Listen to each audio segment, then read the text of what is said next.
সবাইকে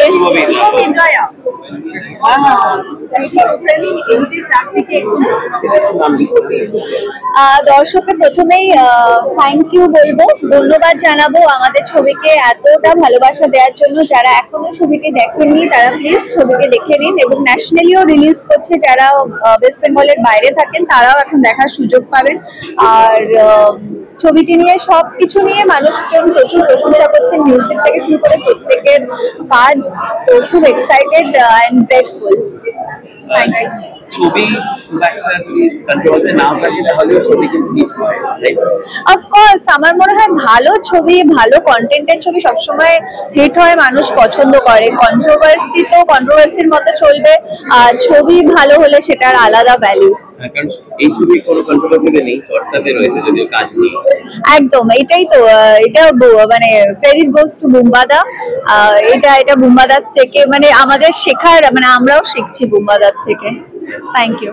আর 9 তারিখে দেখবো রঘু ডাকাত। আজকে দেখতে এসেছি দেবী চৌধুরানী। নিঃসন্দেহে এটা নিয়ে তো বড় অবকাশ রাখে না, এই 4টের মধ্যে সেরা গল্প এটাই হবে, কারণ বঙ্কিমচন্দ্র চট্টোপাধ্যায়, এটা নিয়ে কোনো বিকল্প নেই।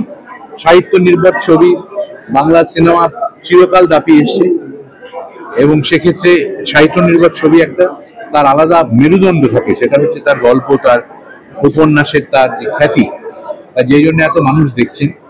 আমি শুভকামনা জানাই এদের প্রত্যেককে, এবং যারা যারা এই অনুষ্ঠান দেখছেন আমার ইন্টারভিউ, প্রত্যেককে শুভ বিজয়ের আন্তরিক প্রীতি ও শুভেচ্ছা। ভালো থাকবে। কে না চায়?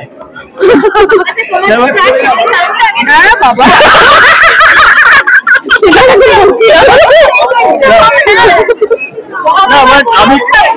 অনেস্টলি আমি খুব এক্সাইটেড এবং এই ছবিটা দেখার জন্য, এবং এত বড় স্কেলে ছবিটা হয়েছে, আমি খুব খুব খুব এক্সাইটেড ছবিটা দেখার জন্য। রক্তবীজ 2 আমার সাথে আছে, আর কি কোনো কথা হবে? মনির আলম আছে আমার সাথে, আর একদমই সবাই আমাদের বাংলা ছবিতে সবাই দেখছে, 4-4টে ছবি দেখছে, এটাই আমার কাছে অনেক। আমাদের পরিবার গ্রোথ হচ্ছে।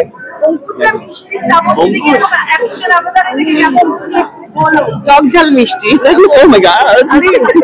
না আমার খুব ভালো, আর সব থেকে যেটা ভালো লাগছে, অনেকে যেটা একটা ফিমেল সেন্ট্রিক ছবি বাংলায় যদি এত ভালো চলে আরো বেশি গর্ব হয়। আর সত্যি অ্যাকশন ফিল্ম যেখানে একজন ফিমেল লিড, সেখানে অ্যাকশন ফিল্ম বাংলায় হয়ও কম, আর যখন হয় সেটা যখন মানুষ অ্যাকসেপ্ট করে সেটা আরো বেশি প্রাউড ফিল হয়। রক্তবীজ ছাড়া এক দুই তিনে তোমাকে রাস্তায় মানে একই করছে না, কিছু রাখবে না।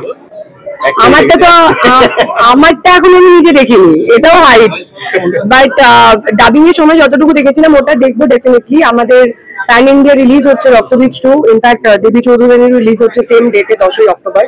সো অবভিয়াসলি দেখবো তো বটেই। আজকে দেবী চৌধুরানী পুজোর পর দেখে এই সিনেমার যাত্রা শুরু করছি, তো বাকিগুলো ডেফিনেটলি এরপর ইন দ্য কিউ, সো দেখবো পরপর। এবং প্রত্যেকটা সিনেমা ভালো চলছে, সেটাই ইজ ভেরি ইম্পর্টেন্ট। বাংলা সিনেমার জন্য এটা খুব ভালো খবর যে প্রত্যেকটা সিনেমা সবাই দেখছে, অ্যাপ্রিসিয়েট করছে, যেটা ভালো লাগছে ভালো করছে, যেটা খারাপ লাগছে সেটা বলছে, বাট আমরা দেখবো, আমরা ডিসাইড করবো কোনটা ভালো কোনটা খারাপ। আমি শুনিনি কিছু, আমি শুনে মুক্তি পেয়েছি আমি শুনি। আমি পজিটিভ মানুষ, পজিটিভ দিকেই আমার চোখ থাকে। 4টে ছবি মুক্তি পেয়েছে, 4টি আমি তো দেখবো, আমি দেখাই হয়নি আমার, কারণ আমি পুজোর সময় বাবা মার সঙ্গে ছিলাম। ওই কটা দিন ছবি, সিরিয়াল, টিভি সব কিছুর থেকে বাইরে বাবা মাকে সময় দিয়েছি, নিজের পরিবারের সঙ্গে সময় নিয়ে সময় দিয়েছি আর কি, সময় নিয়ে ভালো করে কাটিয়েছি, তাই জন্য দেখা হয়নি। এই লড়াইটা আমি বুঝতে পারিনি।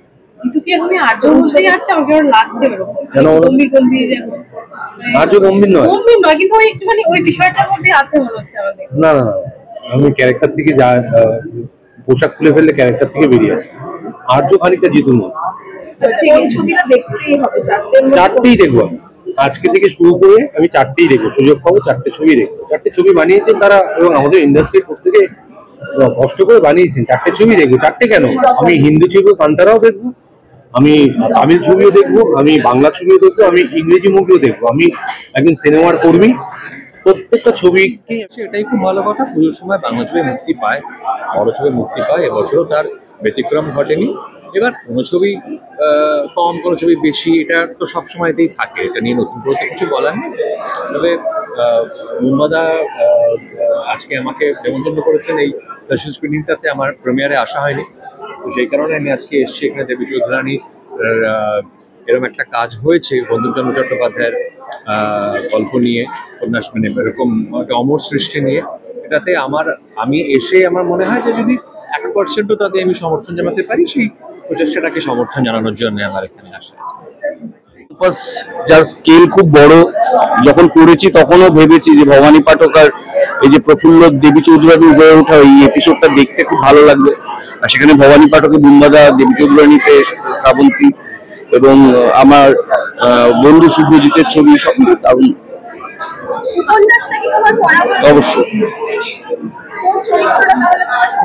সবার সব থেকে প্রিয় চরিত্র চিরকাল ভবানী পাঠক পুরুষ হিসেবে, আর মহিলাদের মধ্যে তো অবশ্যই প্রফুল্ল।